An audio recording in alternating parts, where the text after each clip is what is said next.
अस्सलाम वालेकुम dear students, hope you all are fine.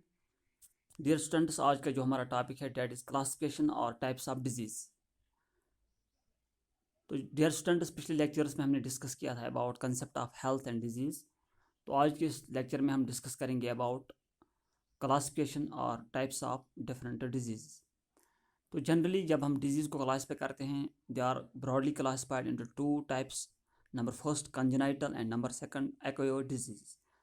तो जो पहला टाइप है डिजीज़ का, they are known as congenital disease. और ये वो डिजीज़ होती हैं विच आर द एनाटॉमिकल और physiological abnormalities present since birth. यानी जो कंजेनाइटल डिजीज़ होती है, they may be anatomical disorders और physiological disorders which are present in a person since his birth और सिंस इट्स बर्थ। तो उन वाली डिजीज़ को हम कहते हैं कंजेनाइटल डिजीज़। और जो कंजेनाइटल डिजीज़ होती हैं, इनके बहुत सारे काज होते हैं। इनका एक काज होता है सिंगल जीन म्यूटेशन, यानी जीन म्यूटेशन की वजह से या सिंगल जीन म्यूटेशन की वजह से भी ये डिजीज़ लाक होती है। तो उनके एग्जांपल्स हैं alkaptonuria, phenylketonuria, albinism, sickle cell anaemia, haemophilia, colour blindness etcetera. So these are some of the diseases which are caused due to single gene mutations and which are present since birth of an organism. इस तरह से जो दूसरा काज है इन congenital disease का, that is chromosomal aberrations. जो chromosomal aberrations है या क्रोमोसोम चेंज जो होती है इन द नंबर और स्ट्रक्चर ऑफ क्रोमोसोम्स, तो उसकी वजह से भी जो कुछ डिजीज़ लाक होती हैं in the in humans which are present in them since birth, तो उनको भी हम नाम देते हैं कंजेनाइटल डिजीज़। इसके एग्जांपल्स है Down syndrome, Klinefelter syndrome, Turner syndrome. तो इस तरह से तीसरा काज जो इन कंजेनाइटल डिजीज़ का है, डेट इज़ एनवायरमेंटल फैक्टर्स। तो इसमें हम देखते हैं जैसे क्लिफ्ट प्लेट है, हैरी लिप है। तो ये एनवायरमेंटल फैक्टर्स की वजह से भी ये बीमारियां लाक होती है। तो जो जीन या क्रोमोसोम इंड्यूस्ड कंजेनाइटल डिफेक्ट्स है या कंजेनाइटल डिजीज़ है, वो ट्रांसमिट होती है, वो ट्रांसफ़र होती है from parents to their offsprings. Whereas जो एनवायरमेंटली कॉज्ड एबनॉर्मलिटीज़ है या एनवायरमेंटली कॉज्ड कंजेनाइटल डिजीज़ जो है, they are not transferred from parents to their offsprings. तो उसके बाद जो दूसरा टाइप है डिजीज़ का है, दे आर एक्वायर्ड डिजीज़। ये वो डिजीज़ होती हैं जो एक ऑर्गेनिज्म एक्वायर करता है ड्यूरिंग हिज लाइफ टाइम, और we can say this are the diseases we develop after the birth of an organism. So इनको फर्दर क्लासीफाई किया गया है into two main types. Number first communicable and non communicable. तो इस chapter में आपको ज़्यादातर समझना है व्हाट आर कम्युनिकेबल डिजीजेस। आपका जो चैप्टर है एनवायरमेंटल हेल्थ, इसमें आपको बहुत सारी कम्युनिकेबल एज वेल एज कुछ नॉन कम्युनिकेबल डिजीज़ के बारे में जानना है। तो यहाँ पे आप याद रखें कि जो कम्युनिकेबल डिजीज़ होती है, इनको हम एक और नाम भी देते हैं कम्युनिकेबल और इन्फेक्शियस डिजीज़। तो जो कम्युनिकेबल या इन्फेक्शियस डिजीज़ होती हैं, जो ये जनरली काज होती है, इनका जो काजिटिव एजेंट होता है वो बहुत सारे पैथोजेंस होते हैं। जैसे वायरस है, बैक्टीरिया है, रिकेट्सियास है, फंजे है, प्रोटोजोन्स है या वॉर्म्स है। तो इन डिजीज़ कॉजिंग ऑर्गेनिजम्स को हम नाम देते हैं पैथोजेनस। तो इन्हीं पैथोजेनस की वजह से या इन्हीं इन्फेक्शस एजेंट्स की वजह से ये डिजीज़ लाक होती है, और इनको इसलिए इन्फेक्शस डिजीज़ कहते हैं।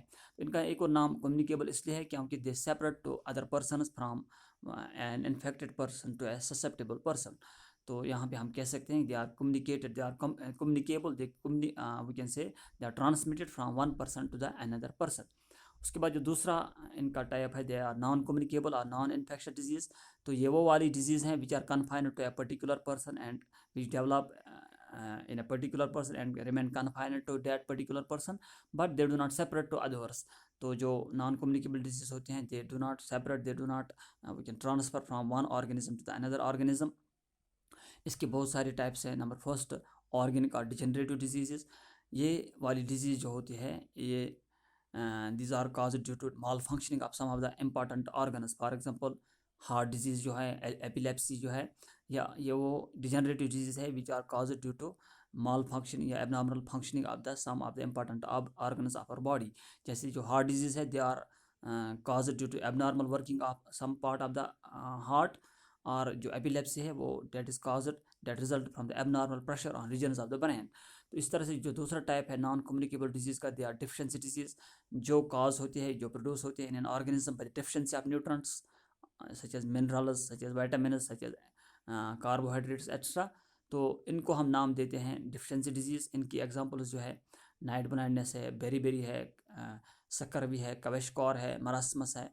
तो इस तरह से जो तीसरा टाइप है नॉन कम्युनिकेबल डिजीज़ का, they are disease due to hypo और हाइपर सेक्रेशन ऑफ हार्मोन। जो हमारी बॉडी के अंदर हार्मोनल सेक्रेशन है, अगर उसमें कभी इंक्रीज़ होता है उसकी जो सेक्रेशन, या कभी डिक्रीज़ होती है उसकी सेक्रेशन, तो उसकी वजह से भी बहुत सारी डिजीज़ लाक होती है। फॉर एग्जांपल, अगर if there is hyper secretion of hormones, then disease like diabetes, iodine deficiency, goiter, cretinism in infants, and myxoedemia in adults. They result due to hyposecretion of some of the hormones. और इस तरह से जो एडिसनस disease है, या जिसको हम कहते हैं हाइपर सेक्रेशन ऑफ हार्मोन्स, उसकी वजह से भी बहुत सारी डिजीज़ होती है, जैसे ग्रेव्स डिजीज़, जिसको हम एक्सोप्थाल्मिक गॉइटर भी कहते हैं।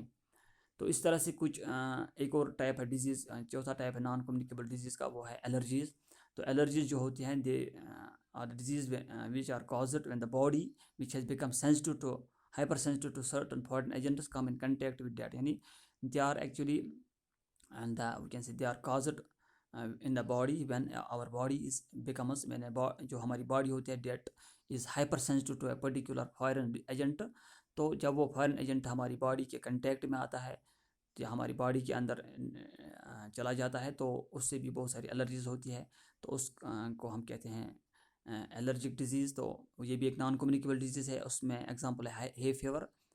तो इसी तरह से कैंसर है, ये भी एक नॉन कम्युनिकेबल डिजीज़ है, जो uncontrolled growth of certain tissues in our body जो है, उसमें जो कुछ टिश्यूज़ होते हैं, अगर उनकी अनकंट्रोल्ड ग्रोथ हो जाए, तो उससे भी एक डिजीज़ लाक होती है, या एक डिजीज़ डेवलप होती है, जिसको हम कैंसर के नाम से जानते हैं।